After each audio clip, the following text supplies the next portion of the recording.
What is up? So it's like 2 o'clock. I'm at the gym. About to do chest and buys. Just had 2 double cheeseburgers and like, what, 3 cups of coffee so far today. I'm still so tired. I don't know what to deal with. But before I go in, I've been wanting to talk to you guys a little bit about motivation and about sort of finding your motivation, what real motivation is, and how you lose it and sort of find your way back to it. I've been thinking about this a lot lately, mainly because of the complete lack of motivation I had for the last part of the ice cream project. Really got me thinking about it and what influences how I feel, what controls our drive to go to the gym, to diet, for really anything you're trying to achieve. But you know, for this conversation, it's mostly about exercise and fitness, since that's what this channel is. But I was trying to sort of figure out the root of why I lost my motivation, because I wasn't even that ultra motivated before the project. Like, I sort of was, but I got to thinking, because I sort of blamed it all at first on the diet. I'm like, the ice cream just got me feeling terrible and I don't want to go to the gym, and that's it. But then I was like, I mean, I felt terrible before.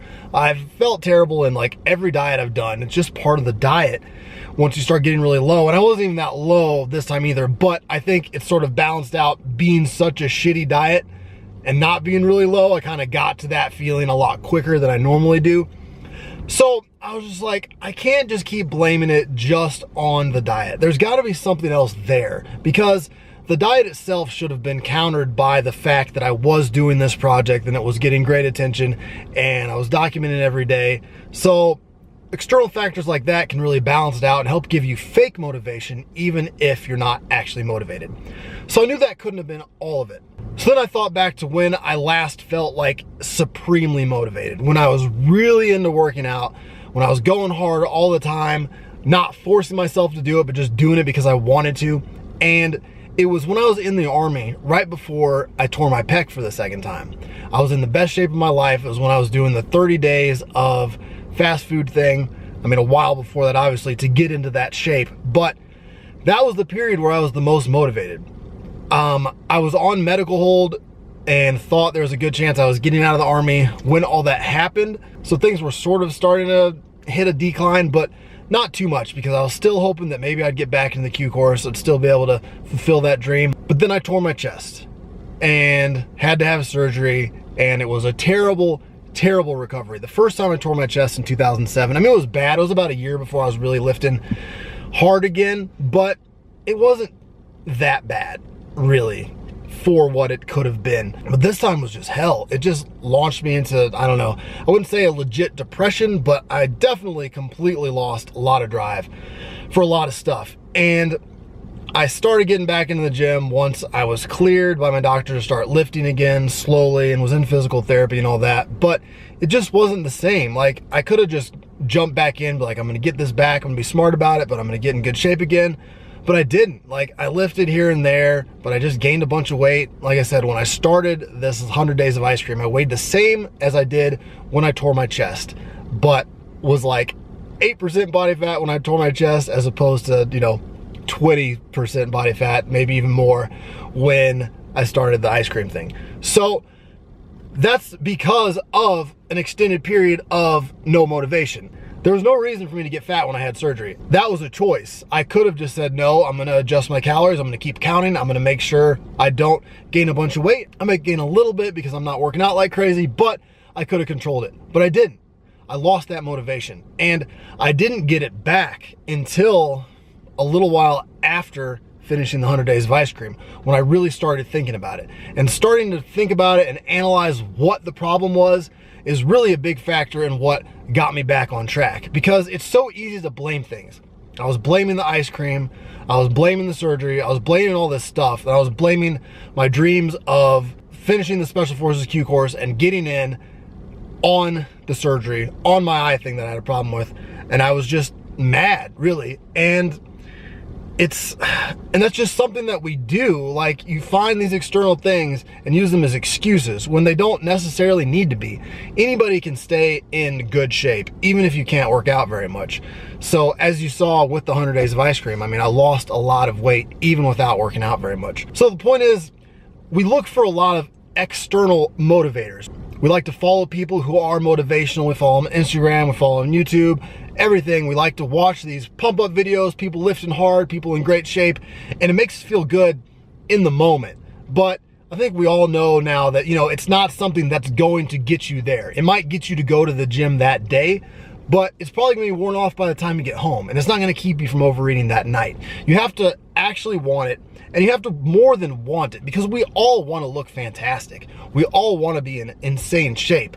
Just wanting it doesn't really mean anything. We have to want it for a big enough reason and be willing to put in that work over time and be motivated by something other than just the general I want this and the external things that we find to pump us up. So part of getting to that point is figuring out the reasons that we're giving ourselves for why we can't do it.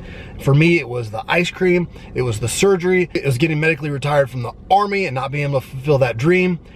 So there's all these things that are telling me just to stop, just to whatever, shit's fucked up, don't worry too much about it. And I had to realize that before I could really get back to that place where I'm like, no, I love working out, I love being in really good shape, and I'm gonna fucking do it. This is something I love, and I love it because I love it. I don't love it because of the result, which is awesome. It's icing on the cake, but I also love it because it's something I enjoy. And that brings me to another point, which is when you're trying to figure out what to do to get in shape. Say you're just starting this fitness thing and you don't know what to do. You're reading all these articles, these trainers are telling you different things. This is the workout you need to do. These workouts are bad.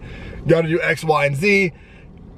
You need to just find what you like to do. If you get the best workout program in the world, scientifically proven, came out yesterday for optimal muscle growth, optimal fat loss, but you hate it, it doesn't matter. So if you just like rock climbing and fucking rowing boats and just being outside and running every once in a while, whatever the hell you like to do that. You don't have to lift weights. You don't have to do cardio in the traditional sense. Those are all great, but everyone doesn't have the same goal. You shouldn't feel bad because you're a dude and you don't care about being above 160 pounds even though you're 6'2". Who cares? If that's not your goal, if that's not what drives you, don't let the external influencers tell you that that's what you need to be.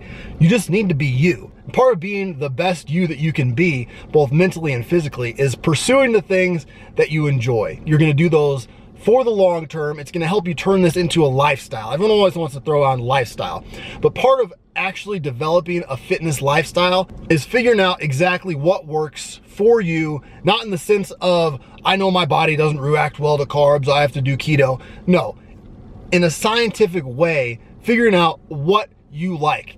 And if you like doing low carb and it's something you can do forever, fine. But that's part of the reason it's good to sift through all the bullshit, because most people don't like that. So you just need to figure out what eating style works for you long term, what you enjoy doing, and you need to figure out what workout style works for you long term and what you enjoy doing there, because the main thing is consistency. I fight with it myself. It's tough, and you're gonna run into these roadblocks that demotivate you, whatever they may be. And if your normal diet and fitness routine is something you hate anyway, then you're gonna be that much less likely to get back on it.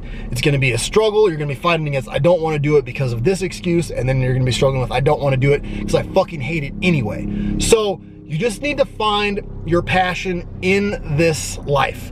Find what it is that motivates you to work out, and just remember, it doesn't have to be a traditional workout. If you're an outdoorsy person, you just like doing that kind of shit, then do that. But just anything that keeps you active and keeps you eating sensibly and keeps you from being overweight is good enough.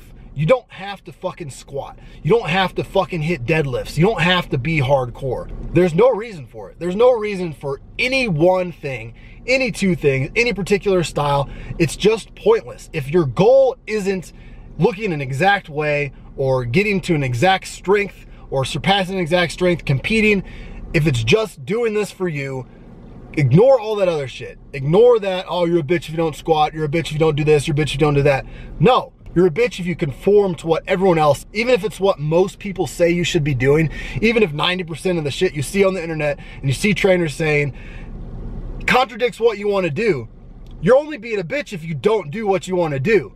do what you want to do. That's what's hardcore. If you just like doing leg presses and leg curls, and if you have to work squats and deadlifts in your routine, you're gonna skip the workout, don't fucking do them. Things you hate doing are great ways to make excuses. So just find what you like. And if what you like is getting you where you want to be, then there's no reason to change it. There's no reason to try to optimize it.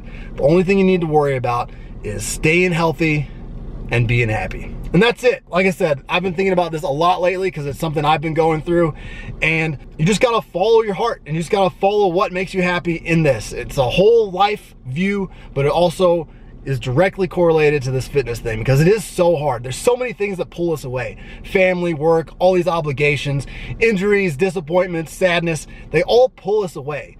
So again, the more that you can just love it for what it is and look at it as something that's an escape instead of a punishment they have to grind through, the better off it's gonna be.